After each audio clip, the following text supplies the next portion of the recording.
బలరాముడు ఎలా జన్మించాడో మీకు తెలుసా? విష్ణువు రామావతారం పూర్తి చేసుకుని వైకుంఠానికి చేరిన వెంటనే అక్కడ వసుకి అపారమైన కోపంతో ఎదురుచూస్తూ ఉంటాడు. విష్ణువు స్మితం చిందిస్తూ అడుగుతాడు, ఏమైంది వసుకి, ఎందుకు ఆగ్రహంతో ఉన్నావు? వసుకి హృదయాన్ని విప్పి చెబుతాడు, ప్రభూ, రామావతారంలో నేను మీ తమ్ముడు. నా మాట ఒక్కటీ వినకుండా మీరు భూమిపై ఎన్నో కష్టాలు పడారు.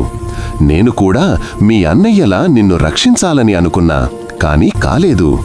అందుకే మరో అవతారంలో అయినా సరే మీకు అన్నగా పుట్టే వరమివ్వండి.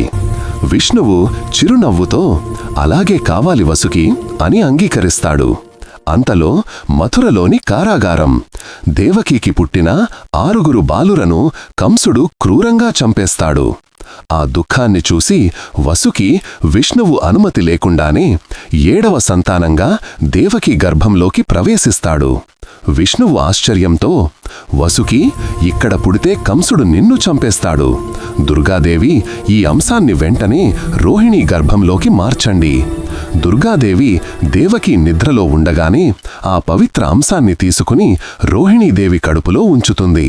అలా వాసుకి రోహిణీ గర్భంలో బలరాముడిగా అవతరిస్తాడు.